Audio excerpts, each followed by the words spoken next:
I want to bring in my panel, Robert Costa, national political reporter for The Washington Post and moderator, of course, of Washington Week on PBS. Cynthia Oxney, former federal prosecutor. Bob Bianchi, a former prosecutor and criminal defense attorney. Bret Stephens, an op-ed columnist for The New York Times. And my dear friend, Eddie Glaude, a Princeton University professor. Roberto Costa, to you first. How would you describe the way the White House, or what their strategy is, in response to all these requests? They're approaching a subpoena fight. At the moment, they're trying to rebuff Democratic requests for documents, for possible testimony from White House officials and others around President Trump. But if the Democrats in the House do not get what they want, this could lead to a subpoena fight, a fight that then could extend into the courts. For now, the White House is trying to argue the Democrats don't have a right to security clearance information because it's classified at some level and it's complicated and sensitive. But Democrats are really looking for the president's conduct with regard to those security clearances. And so they may be able to try to have a battle over the extent of what they can find document-wise, but still ask those tough questions about what the president did with regard to his daughter, Ivanka Trump, and his son-in-law, Jared Kushner. Cynthia, technically, how much can the president hold back by using executive privilege? And if he does, what can Democrats actually do about it? Well, this is the mystery of executive privilege. Nobody really knows, because it's not litigated that much, because usually people come to some agreement about it. My guess is we're going to have... I'm pretty sure we're not going to see many agreements. We're not going to see a lot of agreements here. So what's going to happen is finally the courts are going to have to flush it out. So what the White House is going to stonewall, and eventually it'll go to the courts, and I predict it's going to go all the way up, because there just isn't a lot of case law on it. Well, it's kind of shocking how little case law there is. But if you're the president, you will drag things out. It'll take time, and that's a positive. Bob, I want to read part of what Politico wrote specifically about the White House's plan to not share the president's tax returns. They write this: the strategy will hinge on an argument that politically motivated Democrats will inevitably leak Trump's tax information, a felony in and of itself, if the IRS hands over the documents. So officials will say that because Democrats cannot be trusted to keep the documents private, they shouldn't get them in the first place. Yeah. So that's the argument, and that argument could apply not just to the tax returns, to loads of documents. Right. You can make that argument in the context of any of the politics, including all the investigations of Hillary Clinton and the Obama administration. That is not a legal basis to deny it. Executive privilege, in my opinion, will fail because there were two lower court decisions, both in the Bush administration and in the Obama administration, where there was a lengthy fight over executive privilege with the subpoena power that Congress clearly has a right as far as oversight is concerned, and they lost those arguments in the courts. Now, it may take years to litigate, and those didn't go to appeal, but ultimately, Stephanie, what they did was they came to a compromise, which I assume is going to happen here. Legally, Congress is on the right grounds legally here. Practically, it's going to take forever.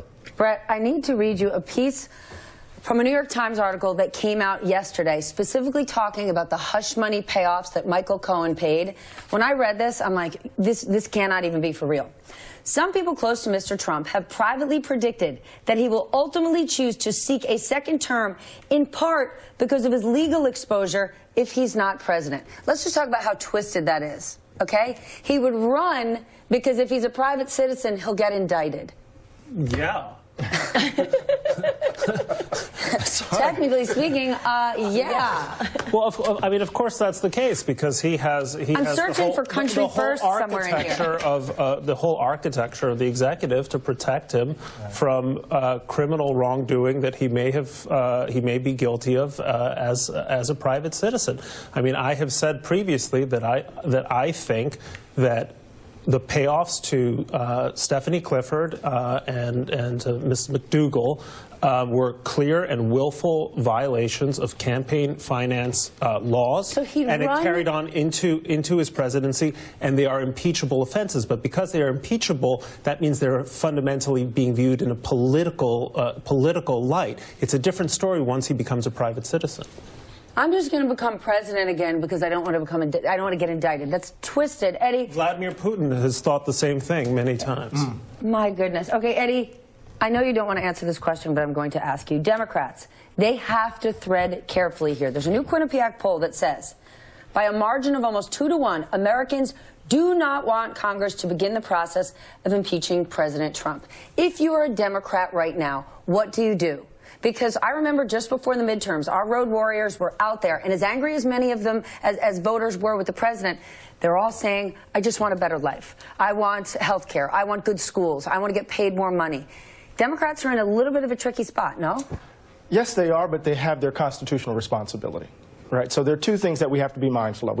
Obviously, we have to be mindful of the politics, and we have to understand that we're a representative democracy. And part of the idea of a representative democracy is that we have to ensure that the basic fundamentals of our country are in place. If it is the case that Donald Trump has, in fact, broken laws, if it is the case that he's the head of a criminal organization, if it is the case that that is proven, it has been proven that the Mueller report shows that he somehow was complicit with Russia's attempt to meddle in our elections, then it's their constitutional responsibility to impeach.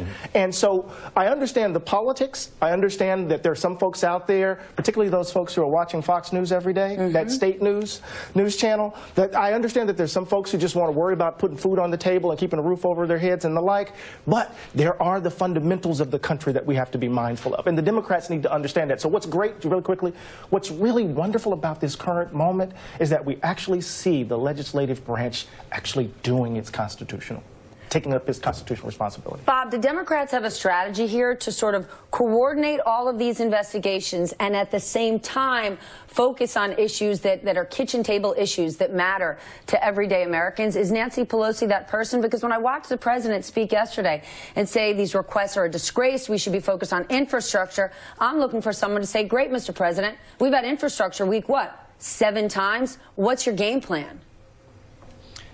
At the moment, Democrats want to stretch out these investigations because they know they have yet to make a full case to the American people about their view of President Trump's alleged obstruction, his conduct in office, the whole aspect of Russian interference in the 2016 election.